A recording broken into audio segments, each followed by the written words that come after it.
ಮೂಡಬಿದ್ರೆಯ ಆಳ್ವಾಸ್ ಶಿಕ್ಷಣ ಸಂಸ್ಥೆ ವಿದ್ಯಾಗಿರಿಯಲ್ಲಿ ಡಿಸೆಂಬರ್ 21ರಿಂದ 27ರವರೆಗೆ 25ನೇ ಅಂತಾರಾಷ್ಟ್ರೀಯ ಸ್ಕೌಟ್ಸ್ ಗೈಡ್ಸ್ ಸಾಂಸ್ಕೃತಿಕ ಜಾಂಬೂರಿ ಉತ್ಸವ ನಡೆಯಲಿದ್ದು ಪೂರ್ವ ತಯಾರಿ ಭರದಿಂದ ನಡೀತಾ ಇದೆ. ಏನಿದು ಜಾಂಬೂರಿ ಉತ್ಸವ? ಅಲ್ಲಿ ಸಿದ್ಧತೆ ಹೇಗೆ ನಡೀತಾ ಇದೆ? ದಟ್ಟರಣ್ಯದ ಪರಿಕಲ್ಪನೆ ಹೇಗಿದೆ?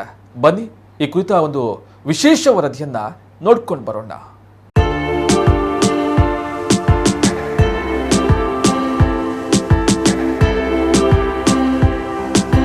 ನುಡಿಸಿರಿ ಮೂಲಕ ದೇಶ ವಿದೇಶಗಳಲ್ಲಿ ಖ್ಯಾತಿ ಪಡೆದಿರುವ ಶಿಕ್ಷಣ ಸಂಸ್ಥೆ ಆಳ್ವಾಸ್. ಇದೇ ವಿದ್ಯಾಕಾಶಿ ಮೂಡಬಿದ್ರೆಯ ಆಳ್ವಾಸ್ ಶಿಕ್ಷಣ ಸಂಸ್ಥೆಗೆ ನೀವೀಗ ಬಂದ್ರೆ ಇಲ್ಲಿ ಕಾಣ್ತಾ ಇರೋದು ಕಸರತ್ತಿನಲ್ಲಿ ತೊಡಗಿರುವ ವಿದ್ಯಾರ್ಥಿಗಳು.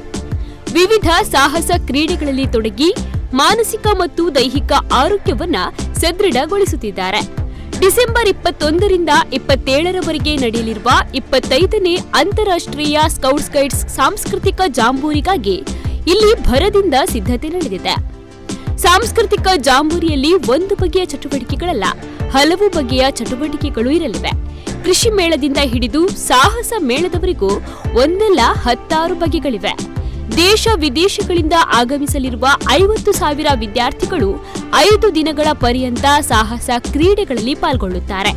ಪ್ರತಿದಿನ 10,000 ವಿದ್ಯಾರ್ಥಿಗಳಿಗೆ ಆಡಲು ಅವಕಾಶವನ್ನ ಕಲ್ಪಿಸಲಾಗಿದೆ.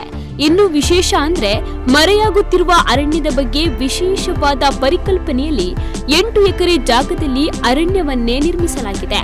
ಅಧಿಕಾರಿಗಳೇ ಇದನ್ನ ತಯಾರಿಸಿರುವುದು ಇದರ ಇನ್ನೊಂದು ವಿಶೇಷ.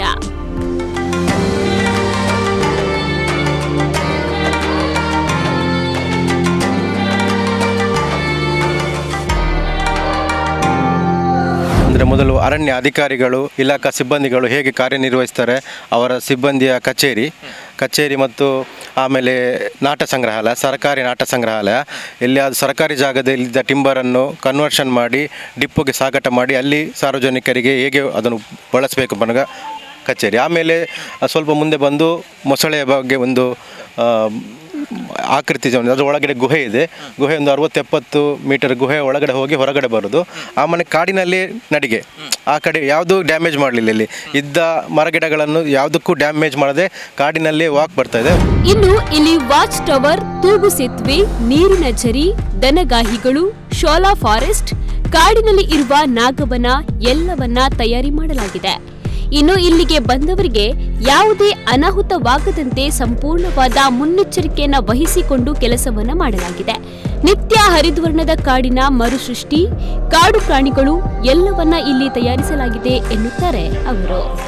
ಕುದುರೆಮುಖ ಅಭಯಾರಣ್ಯಕ್ಕೆ ಹೋದರೆ ನಿಮಗೆ ಶೋಲಾ ಫಾರೆಸ್ಟ್, ಆ ಪ್ಯಾಚ್ಗಳಲ್ಲಿ ಕಾಡು ಹೇಗೆ ಪುನರ್ಜನ್ಮ ಬರ್ತದೆ ಅನ್ನೋದೊಂದು ಪ್ರಾತ್ಯಕ್ಷಿತೆಯನ್ನು, ನೀರಿನ ಸಂರಕ್ಷಣೆ ಮಾಡ್ತಾ ಹೇಗೆ ಅನ್ನೋ ತೋರಿಸ್ತಾ ಇದ್ದೀವಿ. ಮುಂದೆ ಹೋದಾಗ ಅಲ್ಲಿ ನಾಗಬನ ಇದೆ, ಇಲ್ಲೊಂದು ನಾಗಬನ ಇದೆ. ಅದು ಸ್ವಾಭಾವಿಕವಾಗಿ, ಅದು ಆ್ಯಕ್ಚುಲಿ ಹುತ್ತ ಅಲ್ಲೇ ಇತ್ತು, ಅದನ್ನು ನಾವು ಕ್ರಿಯೇಟ್ ಮಾಡಿದ್ದು. ನಾವೊಂದು ಸಣ್ಣ ಕಲ್ಲಿಟ್ಟು ಪೂಜೆ ಮಾಡೋದು. ಇಂಥ ನಾಗವನ ಮತ್ತು ದೇವರ ಕಾಡು ಅರಣ್ಯ ಕಾನ್ಸೆಪ್ಟ್ನಲ್ಲಿ ಕೂಡ ಇದೆ. ಆಮೇಲೆ ಅಲ್ಲೊಂದು ಲಾಸ್ಟಿಗೆ ಒಂದು ಎಕ್ಸಿಟ್ ಇದೆ. ಎಕ್ಸಿಟ್ ಆದಮೇಲೆ ಅದ್ರ ಈ ಕಡೆ ಮಾತ್ರ ಒಂದು ನರ್ಸರಿ ಇದೆ. ನರ್ಸರಿ ಅಂದರೆ ಅರಣ್ಯ ಇಲಾಖೆಯಲ್ಲಿ ಬೀಜ ಯಾವ್ದು ಸೀಡ್ಸನ್ನು ಕಲೆಕ್ಟ್ ಮಾಡಿ ಆನಂತರ ಬೀಜವನ್ನು ಕೃಷಿಕರಿಗೆ, ಸಾರ್ವಜನಿಕರಿಗೆ ಯಾವ ರೀತಿ ಅದನ್ನು ಫಲಾನುಭವಿಗೆ ವಿತರಿಸುವುದು ನರ್ಸರಿ ಇದೆ. ಕಳೆದ ಸುಮಾರು 1 ತಿಂಗಳಿನಿಂದ 100ಕ್ಕೂ ಅಧಿಕ ತರಬೇತಿ ಪಡೆದ ಮಾರ್ಗದರ್ಶಕರು ನಿರಂತರವಾಗಿ ಕಾರ್ಯವನ್ನ ನಿರ್ವಹಿಸ್ತಾ ಇದ್ದಾರೆ. 1 ತಿಂಗಳಿನಿಂದ ಈ ಕ್ರೀಡೆಗಳಿಗೆ ತಯಾರಿ ನಡೀತಾ ಇದೆ. ಜಾಂಬೂರಿಯ ಪ್ರಧಾನ ಕಾರ್ಯದರ್ಶಿ, ಆಳ್ವಾಸ್ ಎಜುಕೇಷನ್ ಫೌಂಡೇಶನ್ ಅಧ್ಯಕ್ಷ ಡಾಕ್ಟರ್ ಎಂ ಮೋಹನ್ ಆಳ್ವಾ ಅವರ ಮೇಲುಸ್ತುವಾರಿ ಇದರ ಎಲ್ಲಾ ಕೆಲಸ ಕಾರ್ಯಗಳು ನಡೀತಾ ಇದೆ.